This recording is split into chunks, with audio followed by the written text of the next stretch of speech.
ఈ సమాజంలో చాలామంది మన పని మనం చేసుకుంటూ వెళ్తున్నా సరే, మన గురించి ఏదో ఒకటి మాట్లాడుతూనే ఉంటారు.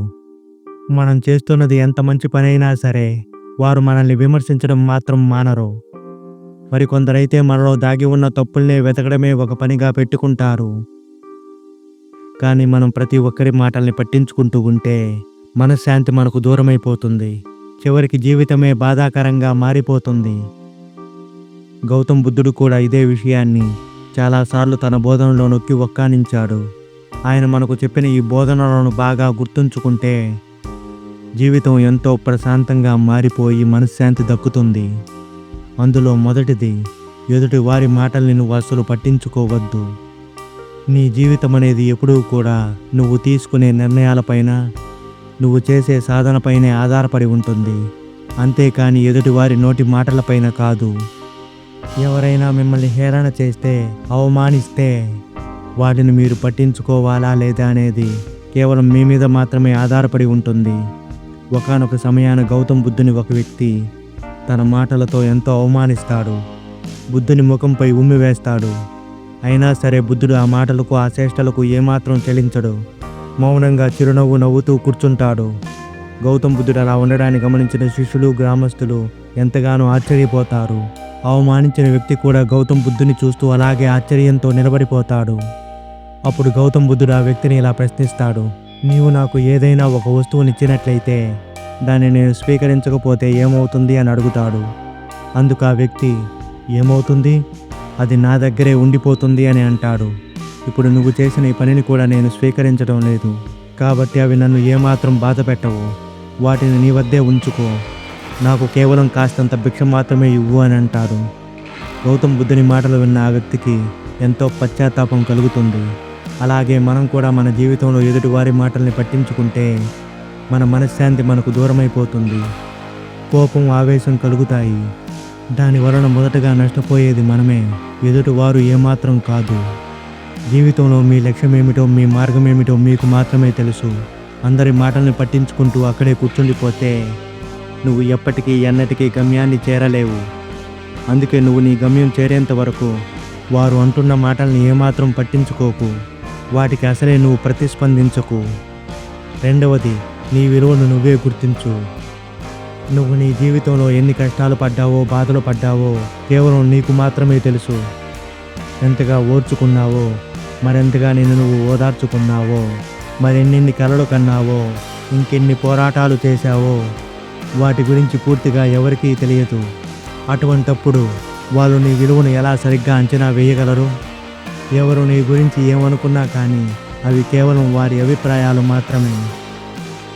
అటువంటి అభిప్రాయాలను నువ్వు ఏమాత్రం పట్టించుకోవాల్సిన అవసరం లేదు. కానీ నీ గురించి నువ్వు ఏమనుకుంటున్నావు అన్నది మాత్రం నిజం. నీలో ఉన్న ఈ ఆలోచనలే నీ చేతలుగా మారుతాయి. ఇవే నీకు ఈ జీవితంలో నిజమైన శక్తినిస్తాయి. అందుకే ఎప్పుడు నీ విలువను నీవే గుర్తుంచుకో. ఎదుటి వారి మాటలతో కాదు, నీ పనులతో నీ విలువను నిరూపించు. ఈ విషయాన్ని బాగా గుర్తుపెట్టుకోండి. మిమ్మల్ని మీరు గౌరవించుకున్నట్లయితే ఈ ప్రపంచమే నిన్ను గౌరవిస్తుంది. 3. జీవితంలో కలిగే ప్రతి బాధకు కారణం ఆపేక్ష. జీవితంలో మనం నేర్చుకోవాల్సిన గొప్ప పాఠం ఏమిటంటే వదిలేయడం. గతం తాలూకు ఎన్నో జ్ఞాపకాలు, మరెన్నో విఫలమైన సంబంధాలు, ఇంకెన్నో చేదు అనుభవాలు, వాటన్నిటినీ పట్టుకుని తిరుగుతుంటే మన భవిష్యత్తు ఏమాత్రం ముందుకు వెళ్ళదు. ఒకప్పుడు ఒక సన్యాసి తన గిన్నె పగిలిపోయిందని ఏడుస్తూ ఉన్నాడు. ఆ వ్యక్తి గౌతమ్ బుద్ధుని వద్దకు వచ్చి చెప్పాడు, పగిలిపోయింది గిన్నె కాదు, దానిపై నువ్వు పెంచుకున్న మమకారం. అందుకే నువ్వు ఏడుస్తున్నావు అని చెబుతాడు. ఈ విషయాన్ని అర్థం చేసుకున్న అతని మనసులో దుఃఖం మాయమవుతుంది. మనకు మన జీవితంలో ఏమాత్రం పనికిరాని కొన్ని విషయాల్ని వదిలేస్తేనే మనం ప్రశాంతంగా ఉండగలం. జీవితంలో గెలుపోటములనేవి చాలా సహజమైనవి. మనుషులు మారిపోవడం అనేది కూడా సహజమే. మన చుట్టూ ఉన్న పరిస్థితులు కూడా అనుకోకుండా మారిపోతాయి. ఇది కూడా చాలా సహజమైనదే. వాటిని తలుచుకుని ఏడుస్తూ ఉంటే మనం ఏమాత్రం ముందుకు పోలేం. వదిలేయడం అనేది మన బలహీనత ఏమాత్రమూ కాదు, అది ఒక గొప్ప శక్తి. మన జీవితంలో కొన్నిటిని వదిలేస్తేనే మన మనసు తేలికవుతుంది, కొత్త మార్గాలు తెరుచుకుంటాయి. అలా కాదని ప్రతి దాన్ని అంటిపెట్టుకుని ఉండాలనుకునే వాడికి దుఃఖం తప్పదు. అవే మిమ్మల్ని మీ జీవితంలో వెనక్కి పట్టి లాగుతుంటాయి. అలాంటి వాటిని గుర్తించి వదిలేయడం నేర్చుకోండి. 4.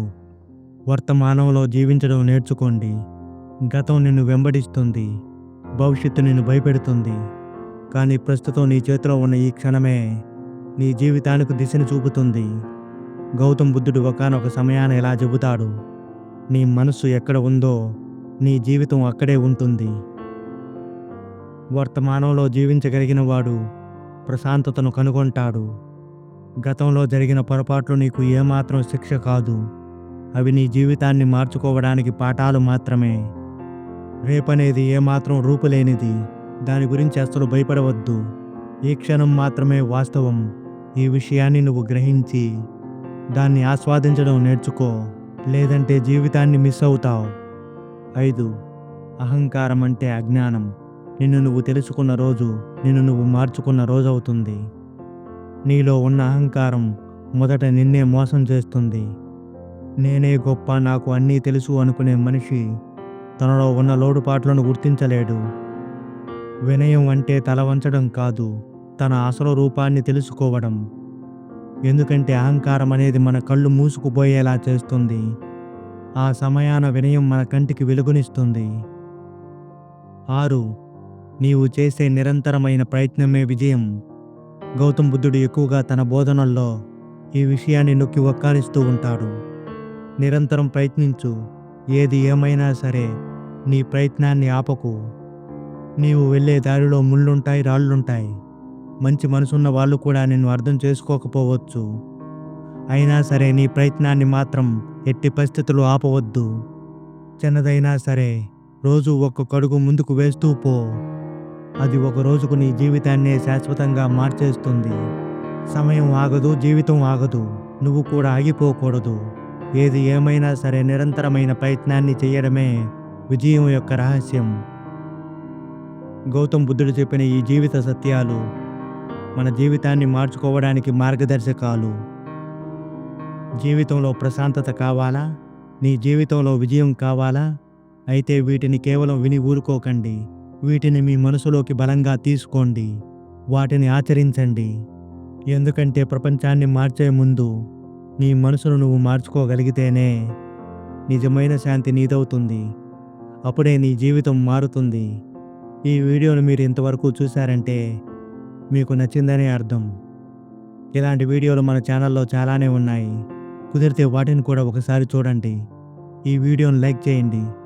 నలుగురి జీవితాల్లో మార్పు రావడం కోసం మీ వంతు సహాయంగా ఈ వీడియోని షేర్ చేయండి.